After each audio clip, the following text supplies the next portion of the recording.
Je voudrais du soleil vert, des dentelles et des théières, des photos de bord de mer, dans mon jardin d'hiver. Je voudrais de la lumière, comme en Nouvelle-Angleterre. Je veux changer d'atmosphère, dans mon jardin d'hiver.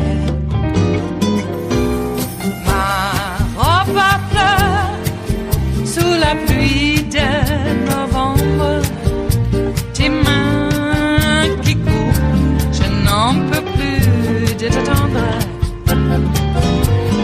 Les années passent, qu'il est loin, là je tombe. Nul ne peut nous entendre. Je voudrais du Fred Astaire, revoir un latte Goël. Thank you.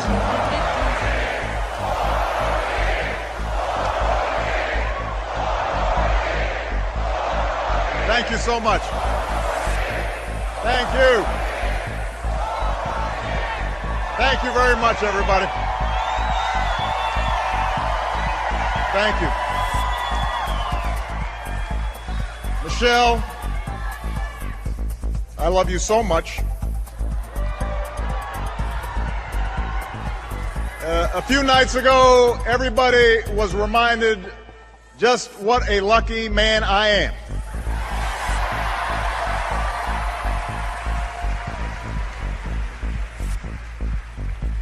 Malia and Sasha, we are so proud of you.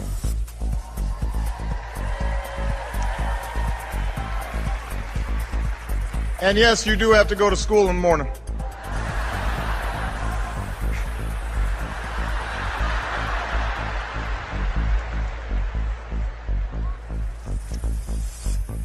And Joe Biden, thank you for being the very best vice president I could have ever hoped for, and being a strong and loyal friend.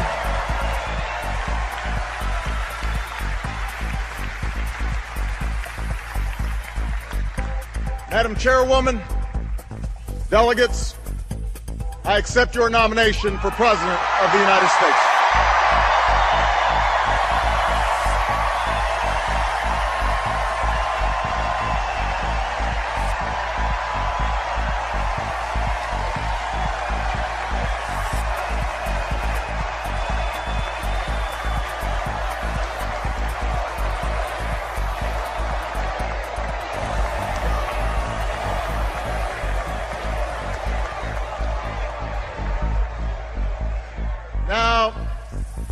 The first time I addressed this convention in 2004, I was a younger man. A Senate candidate from Illinois who spoke about hope. Not blind optimism, not wishful thinking, but hope in the face of difficulty. Hope in the face of uncertainty. That dogged faith in the future which has pushed this nation forward, even when the odds are great. Even when the road is long. 8 years later, that hope has been tested by the cost of war, by one of the worst economic crises in history, and by political gridlock that's left us wondering whether it's still even possible to tackle the challenges of our time. I know campaigns can seem small, even silly sometimes. Trivial things become big distractions. Serious issues become sound bites. The truth gets buried under an avalanche of money and advertising. And if you're sick of hearing me approve this message, believe me, so am I.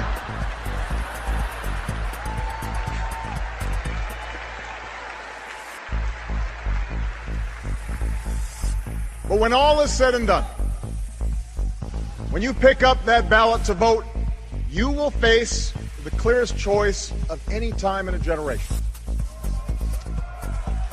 Over the next few years, big decisions will be made in Washington on jobs, the economy, taxes, and deficits.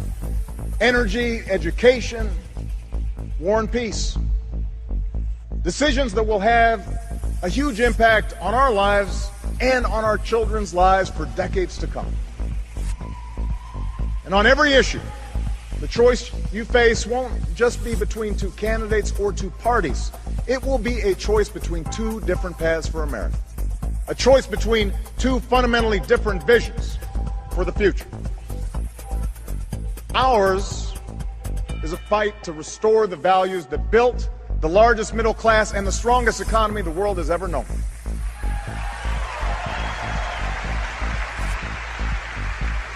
The values my grandfather defended as a soldier in Patton's army. The values that drove my grandmother to work on a bomber assembly line while he was gone. They knew they were part of something larger. A nation that triumphed over fascism and depression. A nation where the most innovative businesses turned out the world's best products, and everyone shared in that pride and success, from the corner office to the factory floor. My grandparents were given the chance to go to college, buy their own home, and fulfill the basic bargain at the heart of America's story. The promise that hard work will pay off, that responsibility will be rewarded, that everyone gets a fair shot, and everyone does their fair share, and everyone plays by the same rules, from Main Street to Wall Street to Washington, D.C.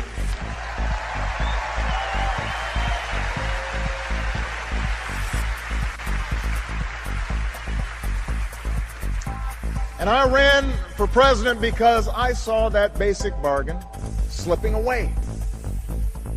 I began my career helping people in the shadow of a shuttered steel mill at a time when too many good jobs were starting to move overseas. And by 2008, we had seen nearly a decade in which families struggled with costs that kept rising, with paychecks that didn't. Folks racking up more and more debt just to make the mortgage or pay tuition, put gas in the car or food on the table. And when the house of cards collapsed in the Great Recession, millions of innocent Americans lost their jobs, their homes, their life savings, a tragedy from which we're still fighting to recover. Now, our friends down in Tampa at the Republican convention were more than happy to talk about everything they think is wrong with America. But they didn't have much to say about how they'd make it right. They want your vote, but they don't want you to know their plan. And that's because all they have to offer is the same prescriptions they've had for the last 30 years. Have a surplus? Try a tax cut. Deficit too high? Try another. Feel a cold coming on? Take 2 tax cuts, roll back some regulations, and call us in the morning.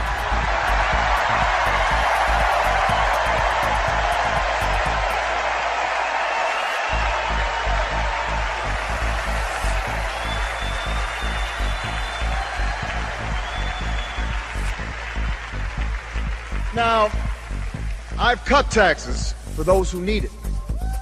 Middle-class families, small businesses. But I don't believe that another round of tax breaks for millionaires will bring good jobs to our shores or pay down our deficit. I don't believe that firing teachers or kicking students off financial aid will grow the economy or help us compete with the scientists and engineers coming out of China. After all we've been through, I don't believe that rolling back regulations on Wall Street will help the small businesswoman expand or the laid-off construction worker keep his home. We have been there. We've tried that, and we're not going back. We are moving forward, America.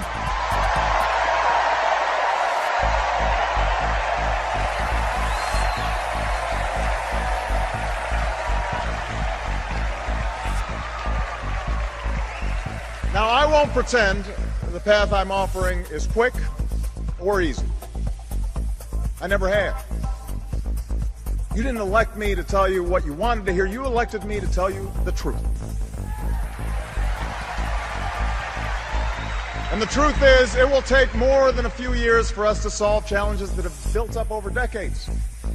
It'll require common effort, and shared responsibility, and the kind of bold, persistent experimentation that Franklin Roosevelt pursued during the only crisis worse than this one. And by the way, those of us who carry on his party's legacy should remember that not every problem can be remedied with another government program or dictate from Washington. But know this, America, our problems can be solved. Our challenges can be met. The path we offer may be harder, but it leads to a better place, and I'm asking you to choose that future. I'm asking you to rally around a set of goals for your country, goals in manufacturing, energy, education, national security, and the deficit. Real, achievable plans that will lead to new jobs, more opportunity, and rebuild this economy on a stronger foundation. That's what we can do in the next 4 years, and that is why I am running for a second term as President of the United States.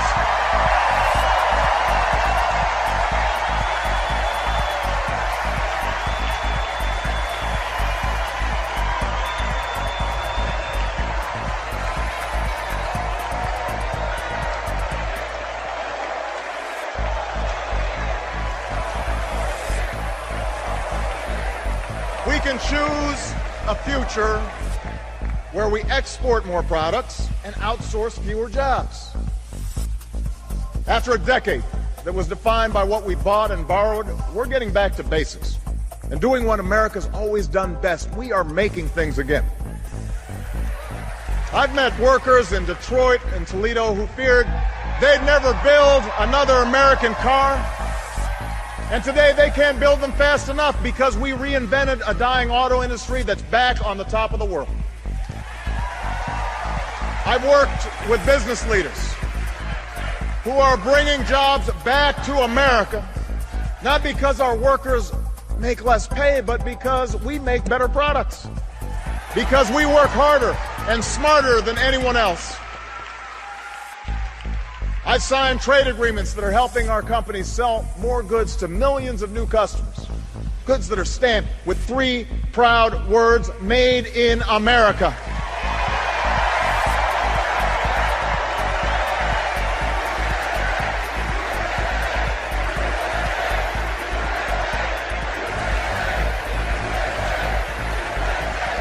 And after a decade of decline, this country created over 500,000 manufacturing jobs in the last 2.5 years. And now you have a choice. We can give more tax breaks to corporations that ship jobs overseas, or we can start rewarding companies that open new plants and train new workers and create new jobs here in the United States of America.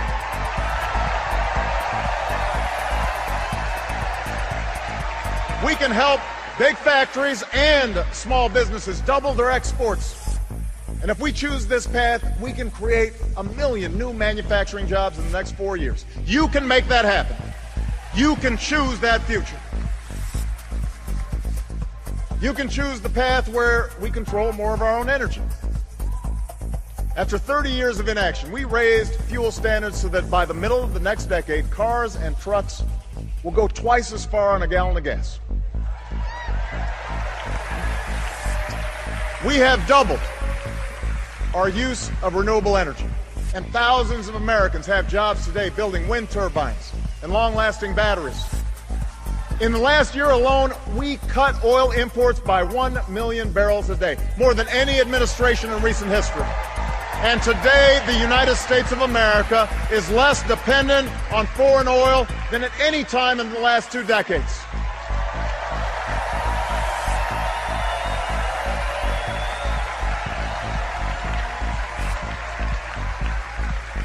So now you have a choice between a strategy that reverses this progress or one that builds on it. We've opened millions of new acres for oil and gas exploration in the last 3 years, and we'll open more.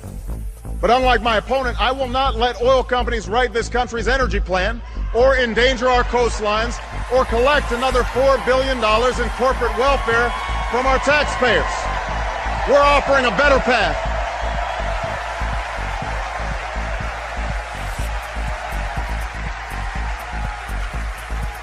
We're offering a better path,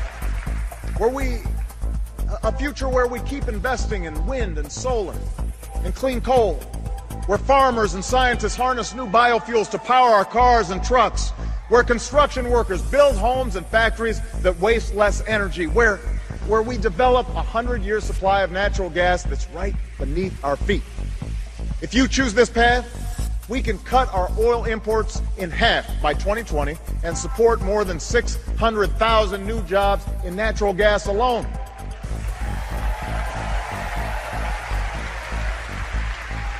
And yes, my plan will continue to reduce the carbon pollution that is heating our planet, because climate change is not a hoax.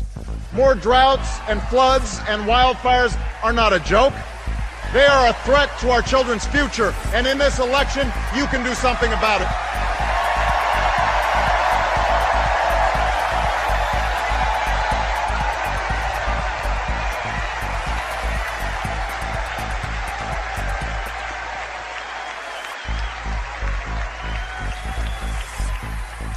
You can choose a future where more Americans have the chance to gain the skills they need to compete, no matter how old they are or how much money they have.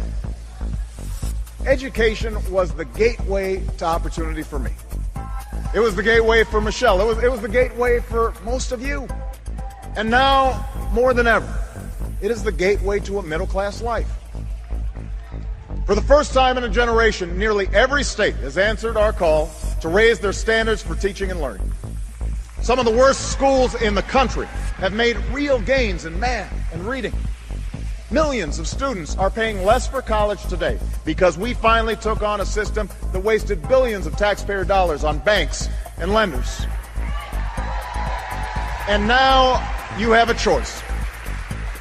We can gut education, or we can decide that in the United States of America, no child should have her dreams deferred because of a crowded classroom or a crumbling school. No family should have to set aside a college acceptance letter because they don't have the money. No company should have to look for workers overseas because they couldn't find any with the right skills here at home. That's not our future. That is not our future.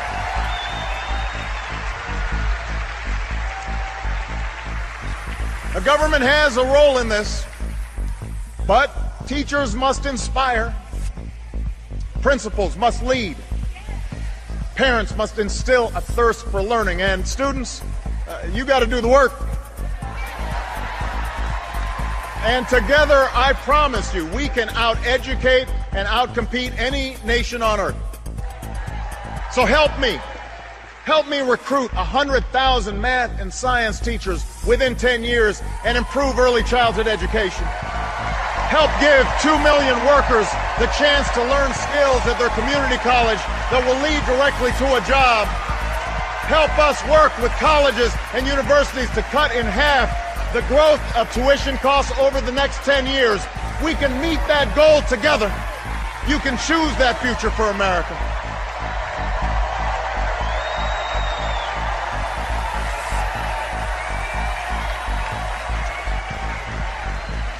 That's our future. You know, in a world of new threats and new challenges, you can choose leadership that has been tested and proven. 4 years ago, I promised to end the war in Iraq. We did. I promised to refocus on the terrorists who actually attacked us on 9/11, and we have.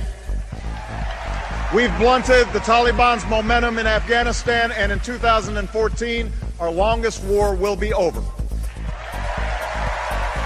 A new tower rises above the New York skyline. Al-Qaeda is on the path to defeat, and Osama bin Laden is dead.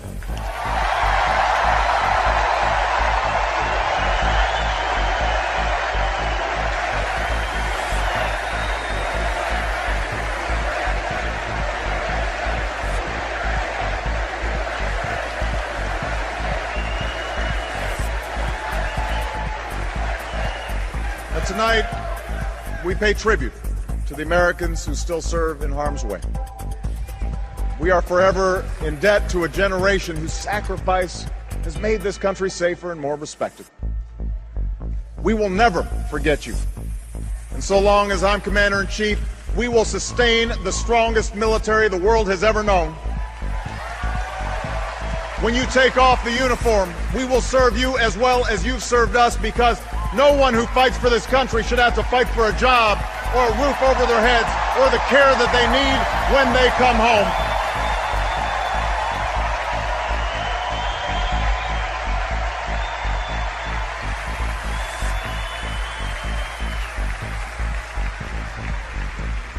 Around the world, we've strengthened old alliances and forged new coalitions to stop the spread of nuclear weapons. We've reasserted our power across the Pacific and stood up to China on behalf of our workers. From Burma to Libya to South Sudan, we have advanced the rights and dignity of all human beings, men and women, Christians and Muslims and Jews. But for all the progress that we've made, challenges remain. Terrorist plots must be disrupted. Europe's crisis must be contained. Our commitment to Israel's security must not waver, and neither must our pursuit of peace. The Iranian government must face a world that stays united against its nuclear ambitions. The historic change sweeping across the Arab world must be defined not by the iron fist of a dictator or the hate of extremists, but by the hopes and aspirations of ordinary people who are reaching for the same rights that we celebrate here today. So, now we have a choice. My opponent and his running mate are new to foreign policy. But from all that we've seen and heard, they want to take us back to an era of blustering and blundering that cost America so dearly. After all, you don't call Russia our number one enemy, not Al-Qaeda, Russia, unless you're still stuck in a Cold War mind warp.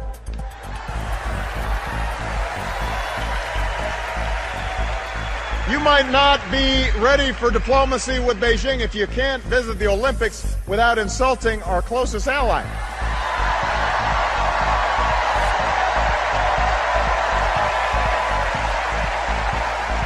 My opponent said that it was tragic to end the war in Iraq, and he won't tell us how he'll end the war in Afghanistan. Well, I have, and I will. And while my opponent would spend more money on military hardware that our Joint Chiefs don't even want, I will use the money we're no longer spending on war to pay down our debt and put more people back to work, rebuilding roads and bridges and schools and runways, because after 2 wars that have cost us thousands of lives and over $1 trillion, it's time to do some nation building right here at home.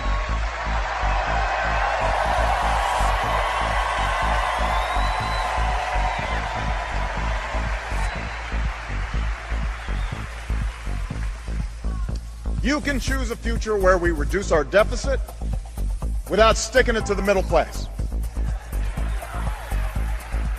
Independent experts say that my plan would cut our deficit by $4 trillion. And last summer I worked with Republicans in Congress to cut $1 billion in spending, because those of us who believe government can be a force for good should work harder than anyone to reform it so that it's leaner and more efficient and more responsive to the American people. I want to reform the tax code so that it's simple, fair, and ask the wealthiest households to pay higher taxes on incomes over $250,000. The same rate we had when Bill Clinton was president, the same rate we had when our economy created nearly 23 million new jobs, the biggest surplus in history, and a whole lot of millionaires to boot. Now, I'm still eager to reach an agreement based on the principles of my bipartisan debt commission. No party has a monopoly on wisdom. No democracy works without compromise. I want to get this done, and we can get it done.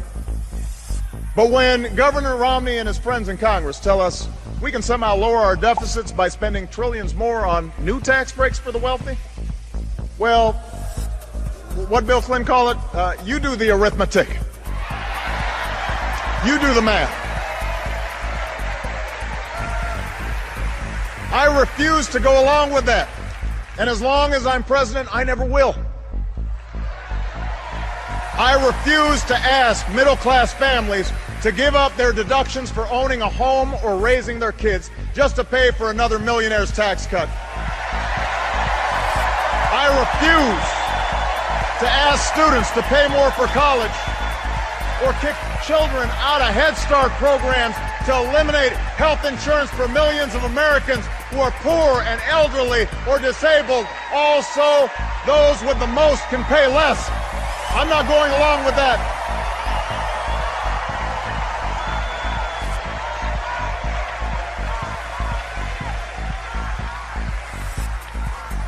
And I will never turn Medicare into a voucher.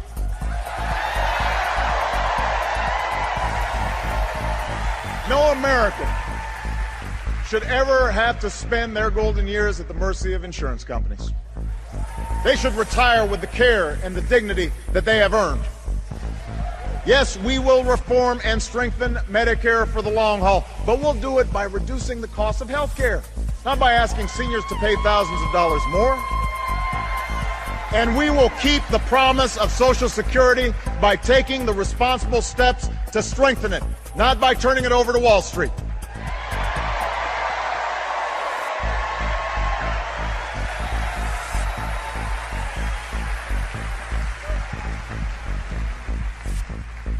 This is the choice we now face.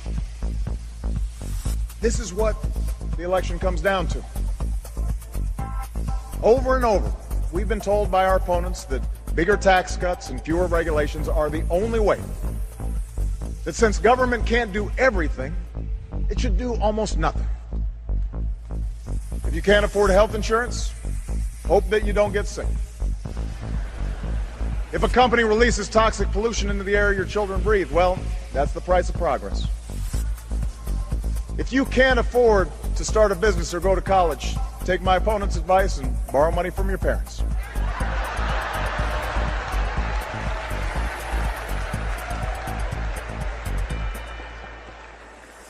You know what?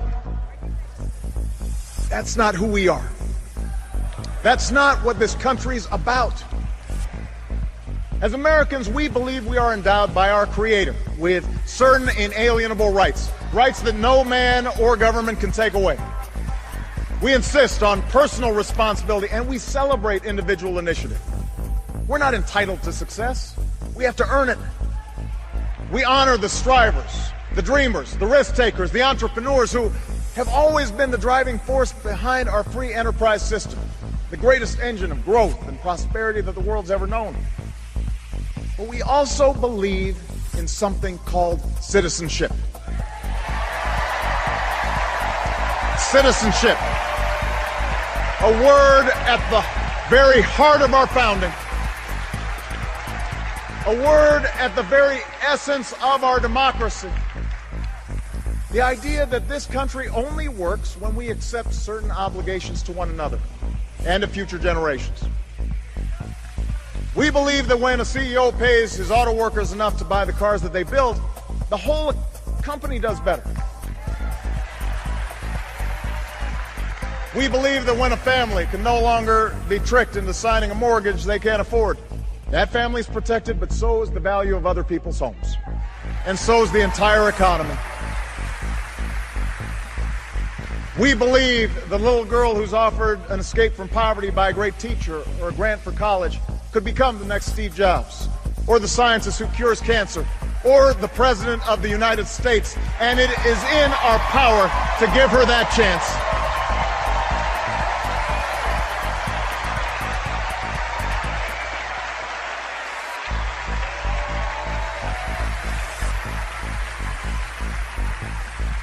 We know that churches and charities can often make more of a difference than a poverty program alone.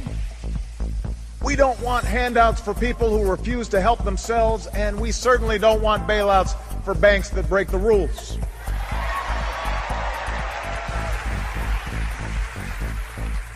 We don't think that government can solve all of our problems, but we don't think that the government is the source of all of our problems.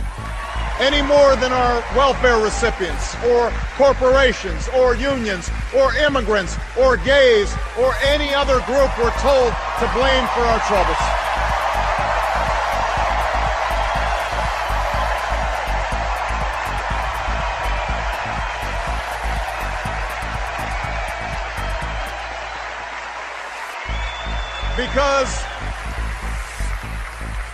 Because America, we understand that this democracy is ours. We, the people, recognize that we have responsibilities as well as rights, that our destinies are bound together, that a freedom which asks only what's in it for me, a freedom without a commitment to others, a freedom without love or charity or duty or patriotism is unworthy of our founding ideals and those who died in their defense.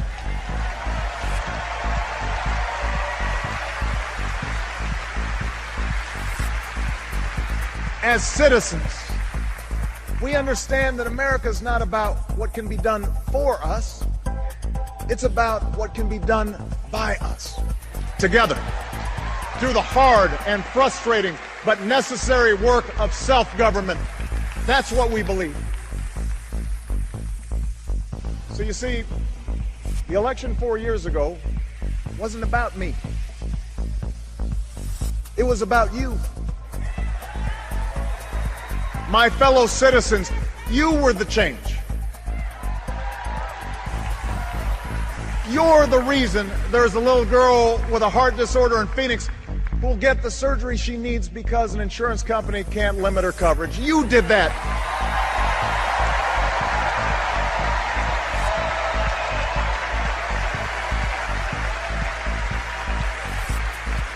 You're the reason a young man in Colorado who never thought he'd be able to afford his dream of earning a medical degree is about to get that chance. You made that possible.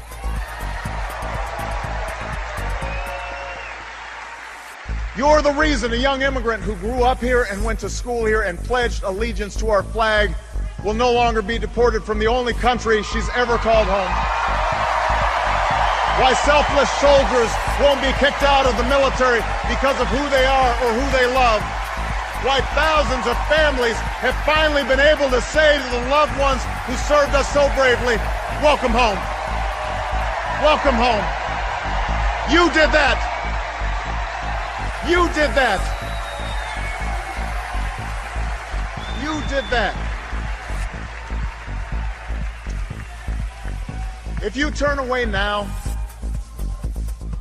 if you buy into the cynicism that the change we fought for is impossible, well, change will not happen. If you give up on the idea that your voice can make a difference, then other voices will fill the void. The lobbyists and special interests, the people with the $10 million checks who are trying to buy this election, and those who are trying to make it harder for you to vote. Washington politicians who want to decide who you can marry or control health care choices that women should be making for themselves.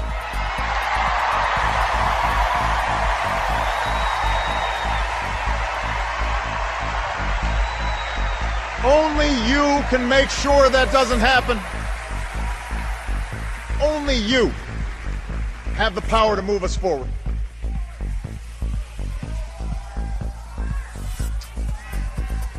You know,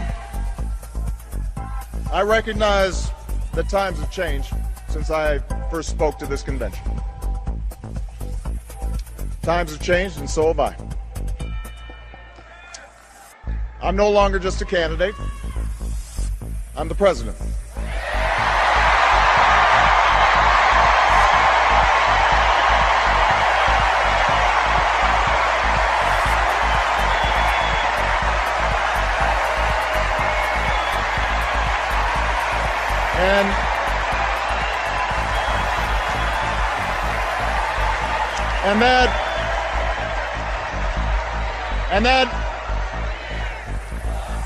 And that means I know what it means to send young Americans into battle. For I've held in my arms the mothers and fathers of those who didn't return. I've shared the pain of families who lost their homes and the frustration of workers who've lost their jobs.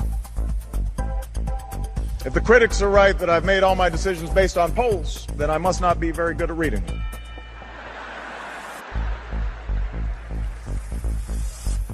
And while I'm very proud of what we've achieved together, I'm far more mindful of my own failings, knowing exactly what Lincoln meant when he said, "I have been driven to my knees many times by the overwhelming conviction that I had no place else to go."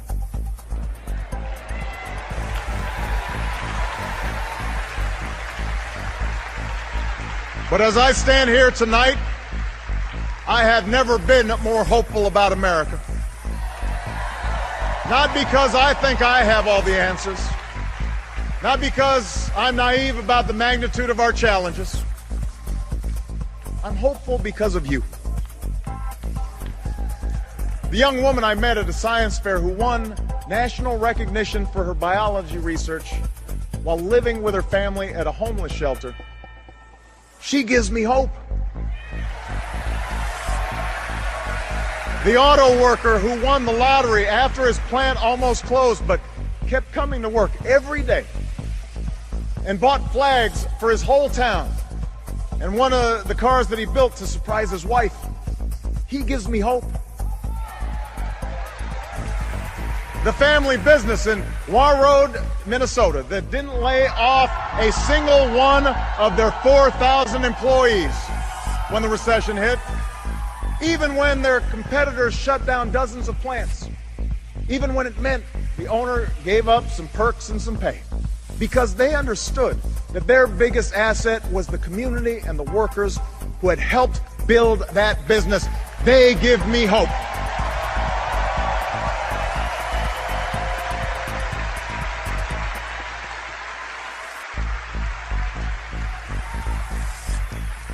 I think about the young sailor I met at Walter Reed Hospital, still recovering from a grenade attack that would cause him to have his leg amputated above the knee. 6 months ago, we would watch him walk into a White House dinner honoring those who served in Iraq. Tall and 20 pounds heavier, dashing in his uniform, with a big grin on his face, sturdy on his new leg. And I remember how a few months after that, I would watch him on a bicycle, racing with his fellow wounded warriors on a sparkling spring day, inspiring other heroes who had just begun the hard path he had traveled. He gives me hope.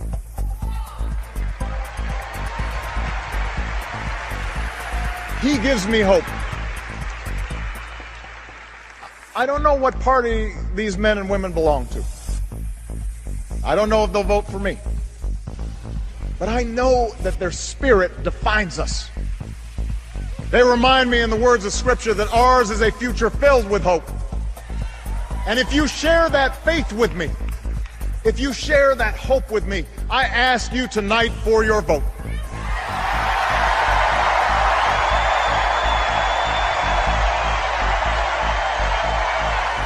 If you reject the notion that this nation's promise is reserved for the few, your voice must be heard in this election. If you reject the notion that our government is forever beholden to the highest bidder, you need to stand up in this election. If you believe that new plants and factories can dot our landscape, that new energy can power our future, that new schools can provide ladders of opportunity to this nation of dreamers, if you believe in a country where everyone gets a fair shot and everyone does their fair share and everyone plays by the same rules, then I need you to vote this November.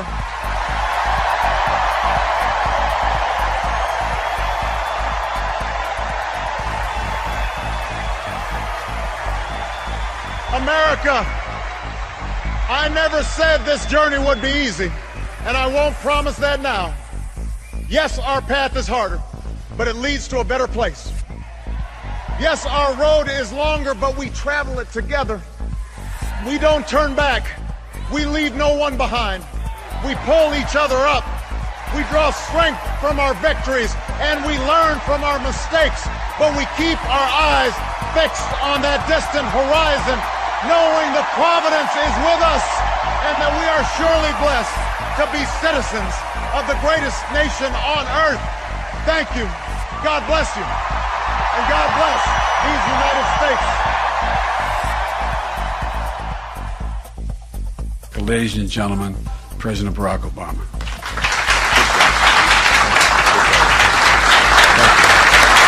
Thank you. Thank you. Thank you so much. Thank you, everybody. Please have a seat. Good afternoon, everybody. Let me begin by thanking our Vice President, Joe Biden, for your dedication, Joe, to this issue, for bringing so many different voices to the table, because while reducing gun violence is a complicated challenge, protecting our children from harm shouldn't be a divisive one.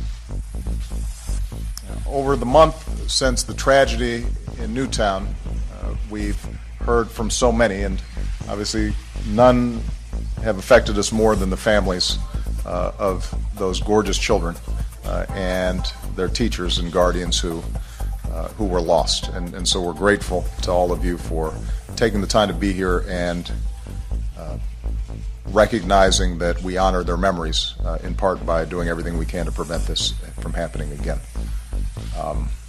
But we also heard from some unexpected people. In particular, I started getting a lot of letters from kids.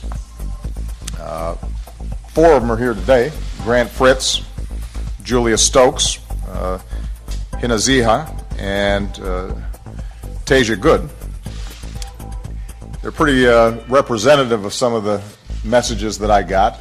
These are some pretty smart letters from some pretty smart young people. Hina, a 3rd grader. You can go ahead and wave, Hina. That's you. Hina wrote, "I feel terrible for the parents who lost their children. I love my country, and I want everybody to be happy and safe." And then Grant, go ahead and wave, Grant. Grant said, "I think there should be some changes. We should learn from what happened at Sandy Hook. I feel really bad." And then Julia said, Julia, where are you? There you go. "I'm not scared for my safety, I'm scared for others. I have 4 brothers and sisters, and I know I would not be able to bear the thought of losing any of them." And these are our kids. This is what they're thinking about. And so what we should be thinking about is our responsibility to care for them and shield them from harm and give them the tools they need to grow up and do everything that they're capable of doing, not just to pursue their own dreams, but to help build this country. This is our first task as a society, keeping our children safe. This is how we will be judged. And their voices should compel us to change. And that's why last month I asked Joe to lead an effort, along with members of my cabinet, to come up with some concrete steps we can take right now to keep our children safe, to help prevent mass shootings, to reduce the broader epidemic of gun violence in this country. And we can't put this off any longer. Just last Thursday, as TV networks were covering one of Joe's meetings on this topic, news broke of another school shooting, this one in California. In the month since 20 precious children and 6 brave adults were violently taken from us at Sandy Hook Elementary, more than 900 of our fellow Americans have reportedly died at the end of a gun. 900 in the past month. And every day we wait, that number will keep growing. So I'm putting forward a specific set of proposals based on the work of Joe's task force. And in the days ahead, I intend to use whatever weight this office holds to make them a reality. Because while there is no law or set of laws that can prevent every senseless act of violence completely, No piece of legislation that will prevent every tragedy, every act of evil. If there's even one thing we can do to reduce this violence, if there's even one life that can be saved, then we've got an obligation to try. And I'm going to do my part. As soon as I'm finished speaking here, I will sit at that desk and I will sign a directive giving law enforcement, schools, mental health professionals, and the public health community some of the tools they need to help reduce gun violence. We will make it easier to keep guns out of the hands of criminals by strengthening the background check system.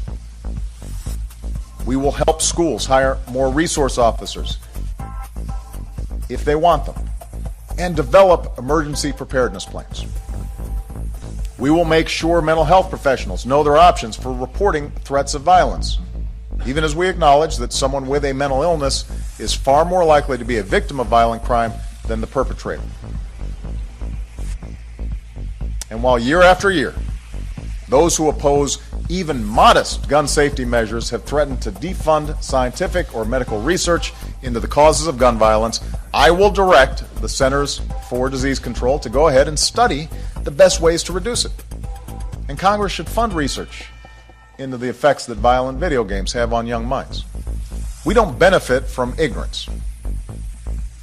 We don't benefit from not knowing the science of this epidemic of violence.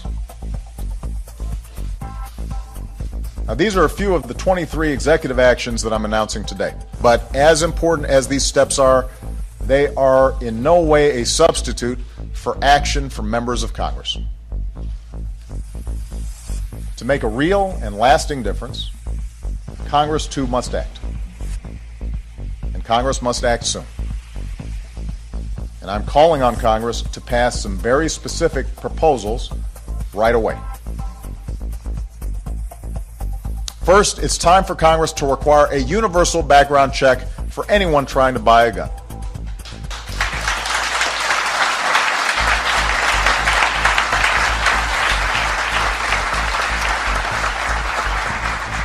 The law already requires licensed gun dealers to run background checks, and over the last 14 years, that's kept 1.5 million of the wrong people from getting their hands on a gun.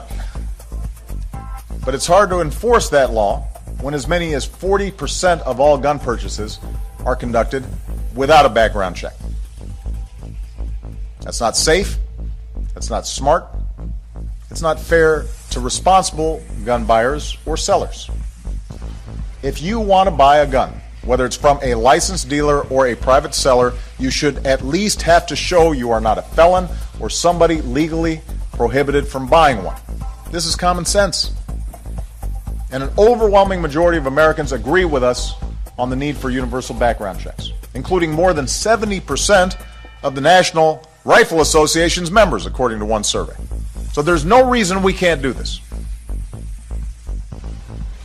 Second, Congress should restore a ban on military-style assault weapons and a 10-round limit for magazines.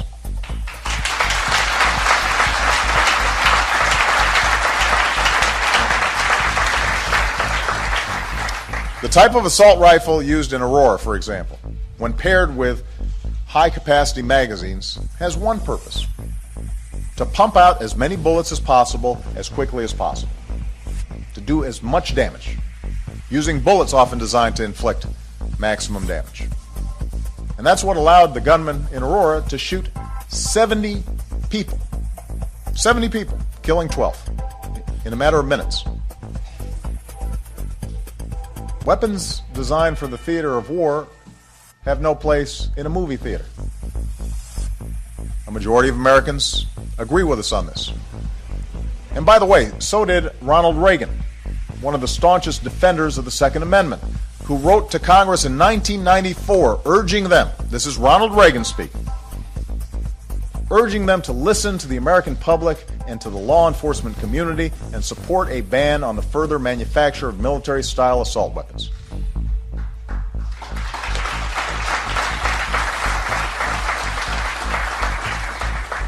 And And finally, Congress needs to help rather than hinder law enforcement as it does its job. We should get tougher on people who buy guns with the express purpose of turning around and selling them to criminals. And we should severely punish anybody who helps them do this. Since Congress hasn't confirmed a director of the Bureau of Alcohol, Tobacco, and Firearms in 6 years, they should confirm Todd Jones, who has been acting, and I will be nominating for the post.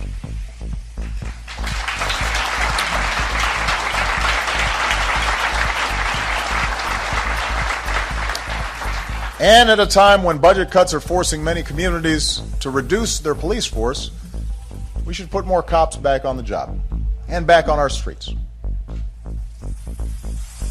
Now, let me be absolutely clear. Like most Americans, I believe the Second Amendment guarantees an individual right to bear arms. I respect our strong tradition of gun ownership and the rights of hunters and sportsmen. There are millions of responsible, law-abiding gun owners in America who cherish their right to bear arms for hunting or sport or protection or collection. I also believe most gun owners agree that we can respect the Second Amendment while keeping an irresponsible, law-breaking few from inflicting harm on a massive scale. I believe most of them agree that if America worked harder to keep guns out of the hands of dangerous people, there would be fewer atrocities like the one that occurred in Newtown. That's what these reforms are designed to do. They're common sense measures. They have the support of the majority of the American people. And yet, that doesn't mean any of this is going to be easy to enact or implement. If it were, we'd already have universal background checks. The ban on assault weapons and high-capacity magazines never would have been allowed to expire. More of our fellow Americans might still be alive, celebrating birthdays and anniversaries and graduations. This will be difficult. There will be pundits and politicians and special interest lobbyists publicly warning of a tyrannical, all-out assault on liberty. Not because that's true, but because they want to gin up fear or higher ratings or revenue for themselves. And behind the scenes, they'll do everything they can to block any common sense reform and make sure nothing changes whatsoever.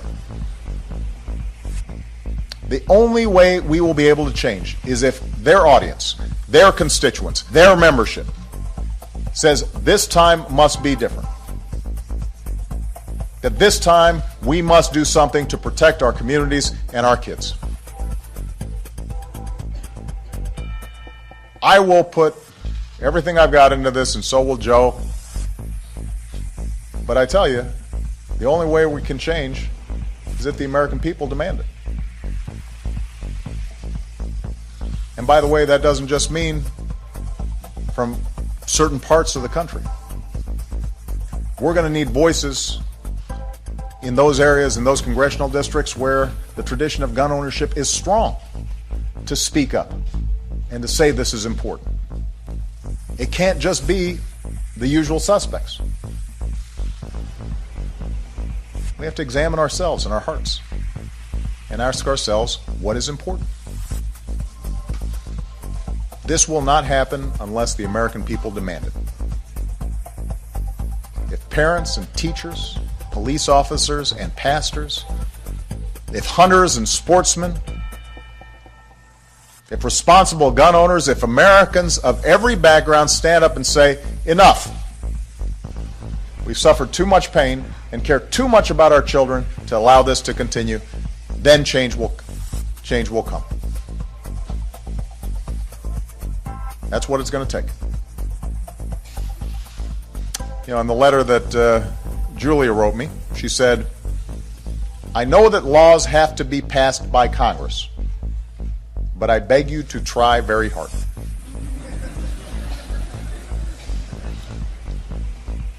Julia, I will try very hard. But she's right. The most important changes we can make depend on congressional action. They need to bring these proposals up for a vote, the American people need to make sure that they do. Get them on record.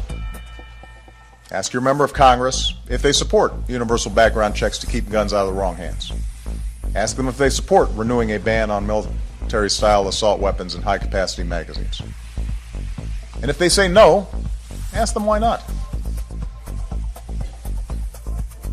Ask them what's more important. Doing whatever it takes to get a A grade from the gun lobby that funds their campaigns, or giving parents some peace of mind when they drop their child off for first grade.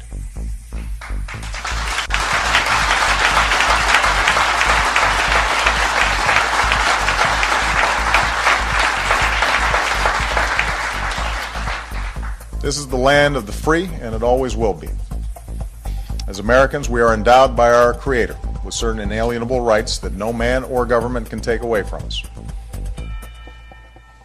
But we've also long recognized, as our founders recognized, that with rights come responsibilities. Along with our freedom to live our lives as we will comes an obligation to allow others to do the same. We don't live in isolation. We live in a society, a government of and by and for the people. We are responsible for each other. You know, the right to worship freely and safely, that right was denied to Sikhs in Oak Creek, Wisconsin. The right to assemble peacefully, that right was denied shoppers in Clackamas, Oregon, and moviegoers in Aurora, Colorado.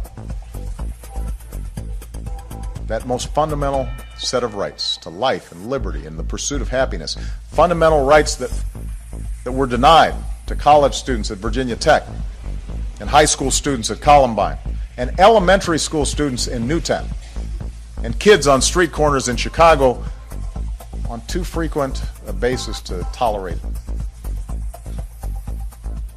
And all the families who've never imagined that they'd lose a loved one to a bullet. Those rights are at stake. We're responsible. You know, when I visited Newtown last month, I spent some private time with many of the families who lost their children that day, and one was the family of Grace McDonald. Grace's parents are here. Grace was 7 years old when she was struck down.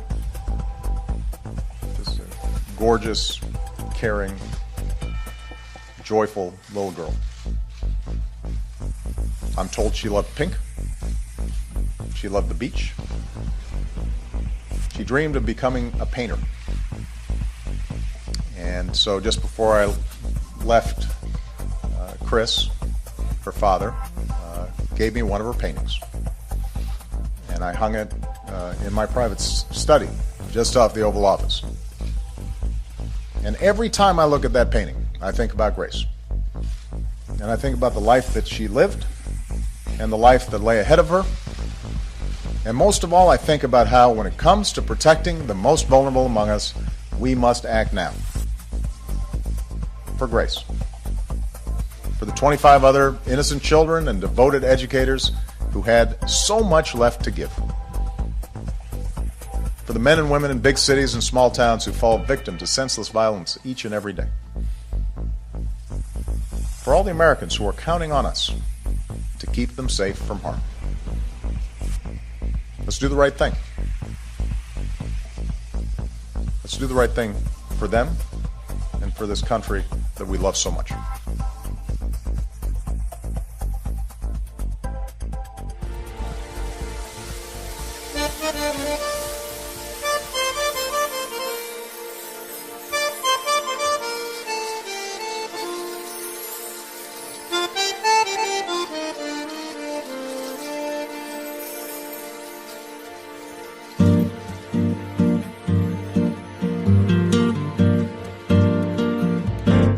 Je voudrais du soleil vert, des dentelles et des théâtres, des photos de bord de mer, dans mon jardin d'hiver.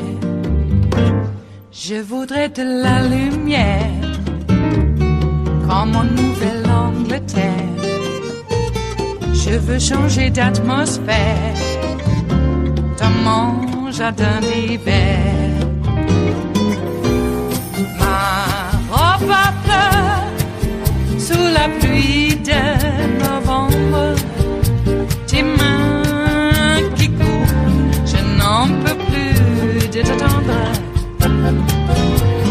Les années passent, qu'il est loin, là je tombe.